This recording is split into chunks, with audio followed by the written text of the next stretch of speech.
You ever catch yourself daydreaming about retirement? Maybe a nice round number pops into your head, like $5,000 a month, enough to breathe easy. Mm-hmm. But then the reality hits. How on earth do you actually get there? The whole financial landscape, well, it can feel like it's designed to confuse. Oh, yeah. It's a really common feeling, that gap between the dream and, the actual plan. It can seem enormous. Yeah. Filled with complicated jargon and strategies that just feel out of reach for a lot of people. Exactly. Well, today we're not going to add to the confusion. We've sifted through some really solid, down-to-earth information to bring you what you might call a boring but effective roadmap.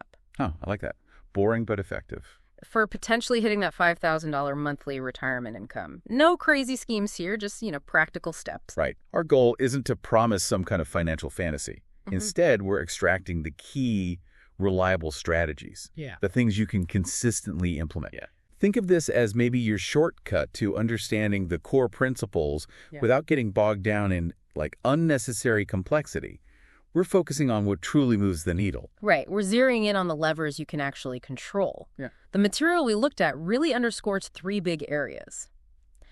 Being smart about saving, staying consistent with investing, and understanding how to generate income from those investments, particularly through dividends.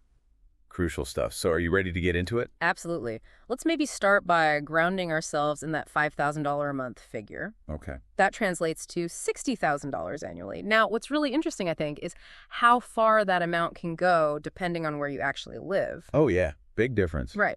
In some areas, it represents a comfortable middle-class existence, while in others, lower cost of living places, the same income could feel like a significant step up, like a mini jackpot even. It definitely highlights that retirement isn't a one-size-fits-all picture. Not at all. And when we consider where your retirement income will come from, our sources point to, 4 main categories. Yeah, the main buckets. You've got Social Security first off. Then those increasingly rare things called pensions. Right. Not as common anymore. Definitely not. Yeah. Then your own personal savings and 401ks, IRAs, that sort of thing. And finally, income that your investments generate, what's often called passive income. Okay, those 4.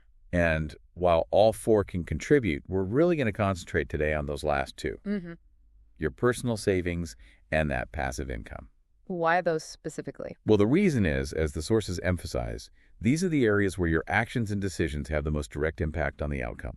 You're basically in the driver's seat here. Makes sense. The parts you can actually influence most. Okay, so $60,000 a year is the target. Now, for the $1 million question, or rather the $1.5 million question. Yeah. How much do you actually need to have saved to generate that kind of income? This is where that 4% rule often comes up, right? It does. The 4% rule, it's a popular guideline, basically suggests you can withdraw roughly 4% of your total retirement savings each year, adjust for inflation, and have a reasonable expectation of not running out of money over, say, a 30-year retirement. Okay.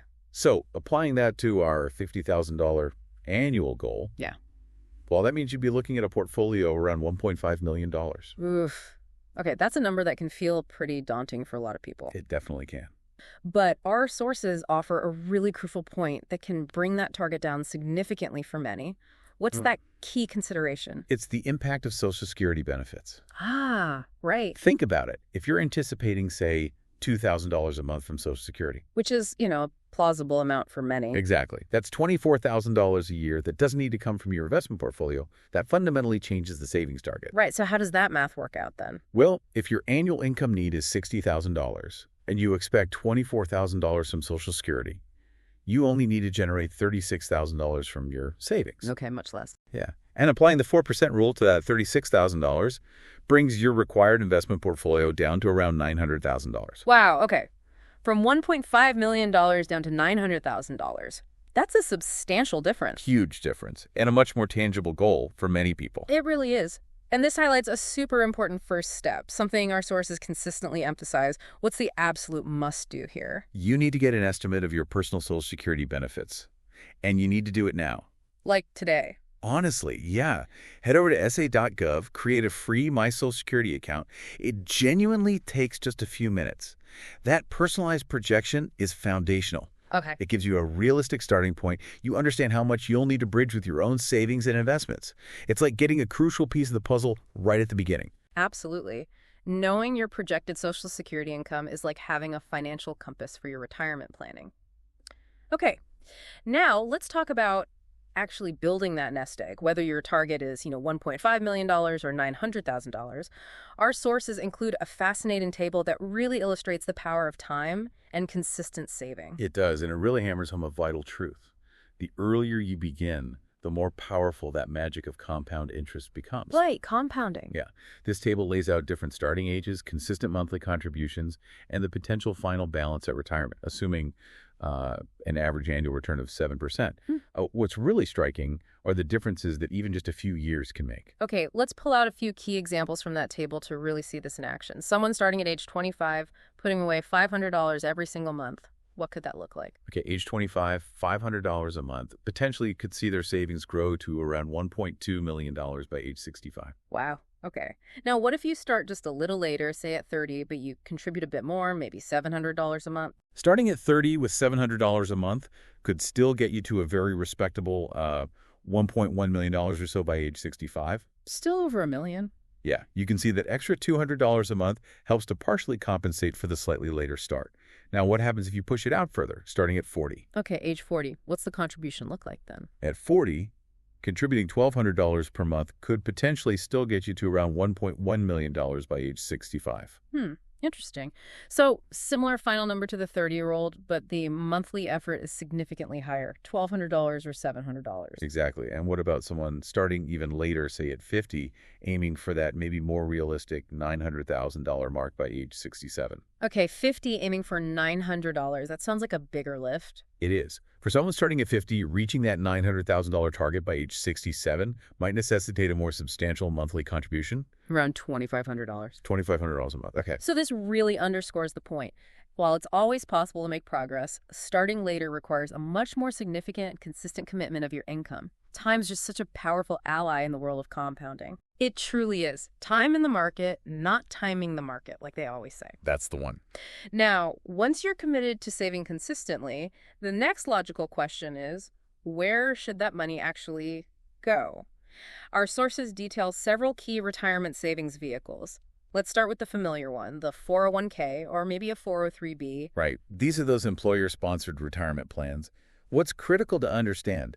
Well, for 2025, the maximum contribution is $23,000 a year, or $30,500 if you're 50 or older, thanks to catch-up contributions. Okay. But the absolute golden ticket here is the employer match. Yes, the free money. Exactly. Yeah. If your company offers to match a portion of your contributions, that is essentially free money, and you should prioritize maximizing that benefit above almost anything else. Seriously.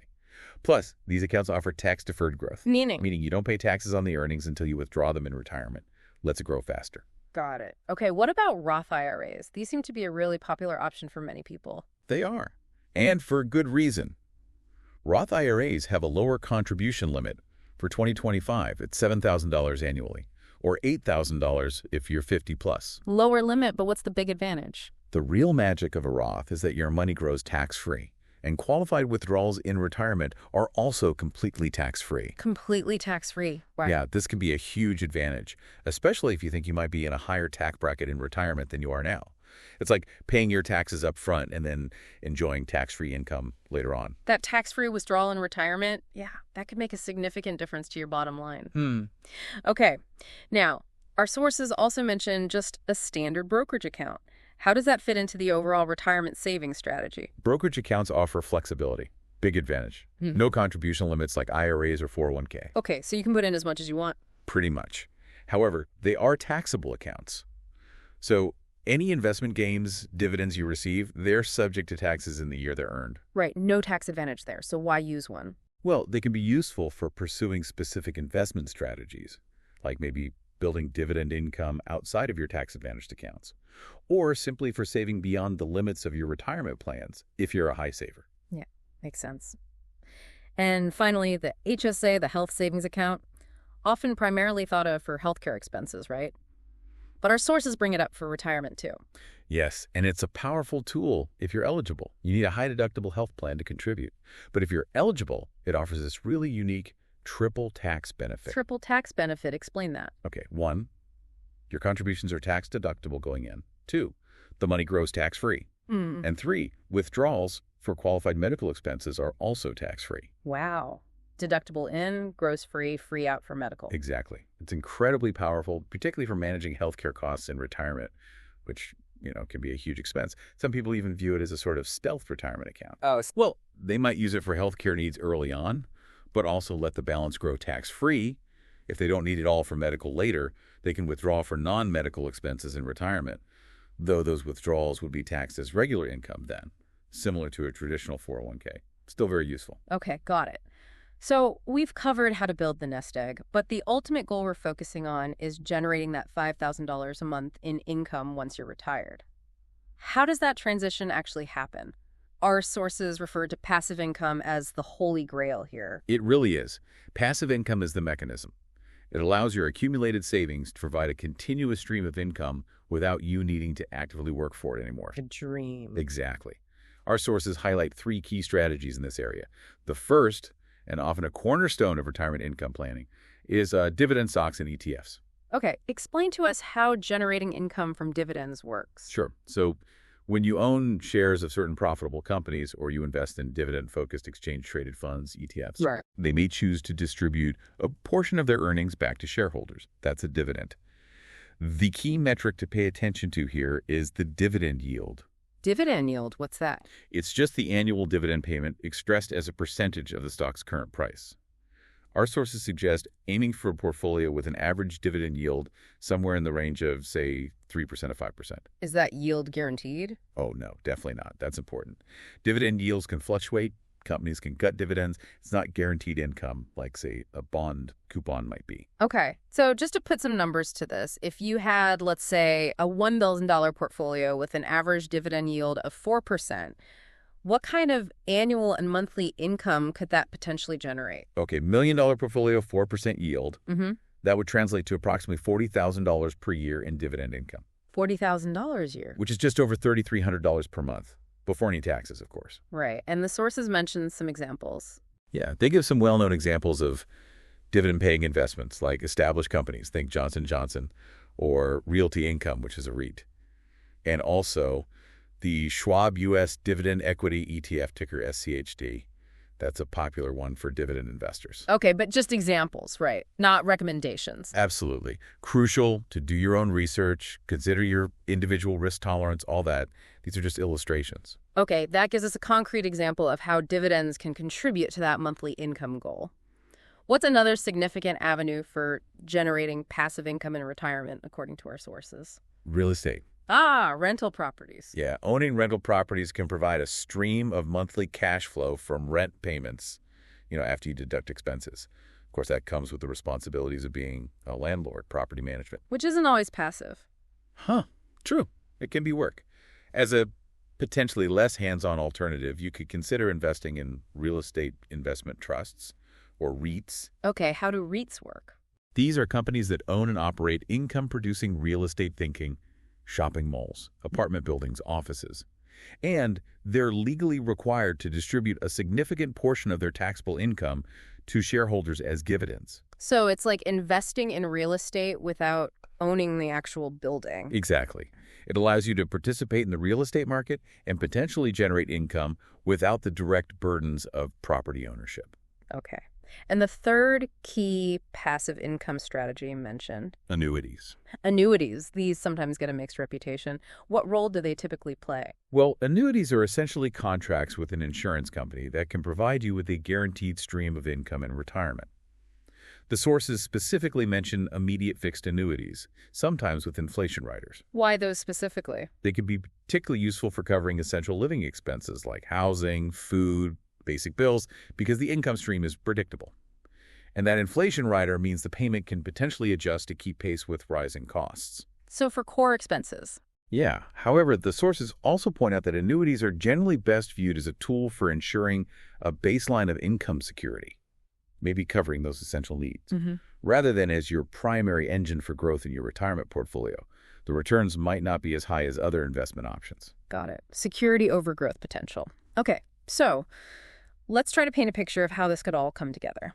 Based on our sources, what might a realistic $5,000 a month retirement income blueprint actually look like, drawing from these different streams? Our sources offer a really practical hypothetical scenario. It envisions that $5,000 per month potentially coming from a diversified mix. Okay, like what? $2,000 from Social Security benefits. Which we figured out how to estimate earlier. Right. Then maybe around $2,500 from a portfolio of dividend-paying investments and other savings withdrawals, and perhaps an additional $500 from, say, rental income or REIT dividends. So $2,000 plus $2,500 plus $500, that adds up to $5,000 a month. $60,000 a year. Exactly. It hits the target. And the real strength of that approach seems to be the diversification, right? You're not putting all your eggs in one basket. Precisely. Diversifying your income sources helps mitigate risk. If one income stream faces a temporary setback, maybe dividends get cut, or a rental property is vacant for a month, you have others to rely on, it provides more stability. Makes sense. Provides resilience. Yeah.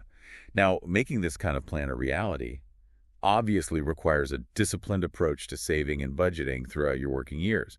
Our sources illustrate this really well with 3 relatable working-class personas. Oh, cool. Let's dive into those. First up is the early starter. Who is this person? Okay, the early starter is someone who's 25 years old, earning a $55,000 annual salary. Okay, decent starting salary. What's their strategy? This individual recognizes the power of time, like we talked about. They're committed to saving aggressively from the outset. They're aiming to contribute 15% of their salary to their 401k. Okay, 15%. Fully max out a Roth IRA each year. That's $7,000 for 2025. Right. And invest an additional $200 per month in a taxable brokerage account on top of that. Wow, that's pretty aggressive saving. 15% plus Roth Max plus $200. It is. But based on these consistent contributions and the power of compounding over their career, they could potentially accumulate around $1.5 million by age 65. Back to that $1.5 million target. Yeah. It really highlights the benefit of starting early, even with a moderate income. That time makes a huge difference. It really does. Okay, next persona. The late bloomer.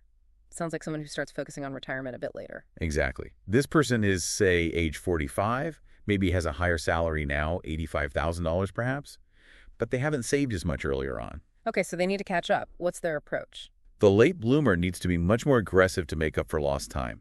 Their strategy involves contributing a substantial 25% of their salary to their 401k. 25%. Yeah, and taking advantage of those valuable catch-up contributions once they hit 50. They're also maxing out their Roth IRA and doing additional taxable investing. The goal is something like $25,000 in total savings per year. Okay, that's a serious commitment. $25K a year. Can they still reach a good target? With this disciplined and higher intensity approach, they can potentially reach over $900,000 by age 67. So they hit that lower target we discussed earlier, the one factoring in Social Security. Exactly. It shows that even starting later, significant progress is achievable. It just requires dedicated effort and a higher savings rate. Definitely underscores that it's never truly too late to start. But yeah, it often requires a greater commitment the longer you wait. Okay, and finally we have the side hustler. What's their unique approach? The side hustler leverages income generated from, freelance work or a part-time gig. Okay, the gig economy. Yeah. They use that side income to fully max out their Roth IRA each year, make $10,000 a year on the side, and that all goes straight into the Roth, perhaps even using the over 50 catch-up eventually. And their main job income? They rely on their income from their primary day job to cover their main living expenses. This allows them to dedicate their side hustle earnings entirely to retirement savings. Smart. What could that build up to? Over a period of, say, 25 years, this focused strategy alone could potentially build a side fund of over $500,000. Just from maxing out a Roth with side income. Wow. Yeah, it demonstrates the power of dedicating even supplemental income to long-term growth. These examples really bring the abstract concepts to life. Clearly isn't just one right way to do it. Now, as we're on this journey toward retirement goals, what are some of the common mistakes? So things our sources warn us to be careful about, these retirement dream killers, as they call them. Yeah, there were several critical ones to be aware of. The first one is sneaky lifestyle creep. Lifestyle creep, meaning? That tendency to gradually increase your spending every time you get a raise or your income goes up. You make more, you spend more. Ah, right. The bigger house, the fancier car. Exactly. The advice here is crucial. Resist that urge to inflate your lifestyle at the same rate as your income grows. Instead, make a conscious effort to invest a significant portion of that extra income towards your retirement goals. Don't let your spending just absorb it all. That makes perfect sense. It's like running on a treadmill if your spending keeps pace with your earning. Okay, what's another significant pitfall? Ignoring the impact of fees. Investment fees. Yeah. High expense ratios in mutual funds, other investment products, they can significantly erode your returns over the long term. Even small percentages add up over decades. So what's the recommendation? Be mindful of the fees you're paying. Generally opt for low-cost index funds or exchange-traded funds, ETFs, whenever possible. Places like Vanguard, Fidelity, Schwab often have good low-cost options. Yeah. Over decades, the difference can be substantial. Absolutely. Those small percentages really compound negatively over time. Okay. Now, what about investment strategy itself? Are there common errors there? Yes, one common mistake, particularly among younger investors, is being too conservative too early. Too safe, too soon. Exactly. While preserving capital becomes more important as you approach retirement, younger individuals with a longer time horizon, decades, usually generally need a growth-oriented approach. That usually means a higher allocation to stocks. Because stocks have higher potential returns long term. Historically, yes, compared to more conservative investments like bonds. That growth is essential to outpace inflation and build a substantial nest egg. Being overly conservative early on might mean you just don't reach your goals. That's a really important point. Your strategy should generally evolve, getting more conservative later, but not too early. And what's the last major dream killer highlighted? Panic selling during market downturns. Oh yeah, happens all the time. Market drops, people freak out and sell. Exactly. Market volatility is normal. It's inevitable. When the market experiences a significant drop, it can be really tempting to sell your investments to avoid further losses. But doing so essentially locks in those losses. Right, you sell low. And you prevent yourself from participating in the eventual recovery. The sound advice is, stick to your long-term investment plan. Avoid making emotional decisions based on short-term market fluctuations. Remember, you're investing for decades, not just for the next few months or even years. Stay the course. Solid, practical advice across the board. Now, shifting gears slightly. Retirement isn't just about the dollars and cents, is it? Not at all. Our sources also touch on some really vital non-financial aspects of having a fulfilling retirement. Absolutely. Financial independence, it provides the foundation, right? But a truly good retirement encompasses more than just a healthy bank balance. Like what? Well, our sources emphasize the critical importance of maintaining good health, prioritizing it early on to potentially avoid significant healthcare costs later, and just to be able to enjoy your retirement years fully. Makes sense. Health is wealth, as they say. It really is. They also highlight the need for a sense of purpose. Purpose after work ends. Yeah. Having meaningful activities and interests to engage in, whether it's volunteering, pursuing hobbies, maybe even working part-time, doing something you enjoy, and finally, community. Social connections. Exactly. Maintaining strong social connections to combat potential loneliness, foster a sense of belonging. It's really important. These are such crucial reminders. A comfortable and enjoyable retirement really requires a holistic approach. Health, purpose, community, on top of the finances. Definitely. Now, let's be realistic for a moment. What if you approach retirement and realize, oops, maybe I didn't quite hit that $5,000 a month income target? Are there still options? Well, absolutely. Retirement isn't an all-or-nothing proposition. There are several adjustments and strategies you can explore if you come up a bit short initially. Like what? Give us some examples. Okay, one common option is working part-time. Even a modest amount of additional income each month can make a significant difference in your financial security and flexibility. Okay. Part-time work. What else? Another strategy to consider is geo-arbitrage. Geo-arbitrage. Sounds fancy. It just means exploring the possibility of moving to a geographic location with a lower cost of living, either within the country or even internationally sometimes. Your money just stretches further. Right. Moving somewhere cheaper. Makes sense. Downsizing your housing is another big one. Moving to a smaller home or condo can potentially free up cash flow, reduce expenses like property taxes and utilities. Downsizing. Okay. And finally, a really powerful one, delaying claiming your Social Security benefits. Waiting longer to start taking it. Yeah. If you wait beyond your full retirement age, your monthly payments increase substantially. Waiting until age 70, for instance, can result in a significant boost to your benefit amount compared to starting at, say, 62 or 67. So that could help bridge the gap. Definitely. Lots of flexibility. It's really reassuring to know that there's flexibility and adjustments can be made. Okay, finally, our sources mention some essential tools and resources that can really help you on this journey. What are some of those recommendations? Several helpful resources get highlighted. For effectively tracking your net worth, seeing how your investments are doing, online platforms like Personal Capital or Empower can be invaluable. Okay, tracking tools. When it comes to choosing reputable and, importantly, low-fee brokerage accounts for your investments, places like Fidelity, Vanguard, and Schwab are consistently mentioned as strong options. The big, low-cost players. Right. For those looking to get a better handle on their budgeting, which is key to saving the budgeting, you need a budget software. YNA is a popular recommendation. YNA for budgeting. Got it. The Social Security Administration's website, SEA.gov, which we mentioned earlier, it provides a wealth of information, including that crucial calculator for estimating your benefits and exploring different claiming ages. Definitely need to check that out. And finally, just for a quick back-of-the-napkin estimate of your required portfolio size. Remember that simple calculation we used? The 4% rule thing. Yeah, just flip it. Take your desired annual retirement income goal, like that $60,000, and divide it by 0.04. That gives you a rough portfolio target. $60,000 divided by 0.04 is $1.5 million. Or $36,000 divided by 0.04 is $900,000. Just a quick check. Useful shorthand.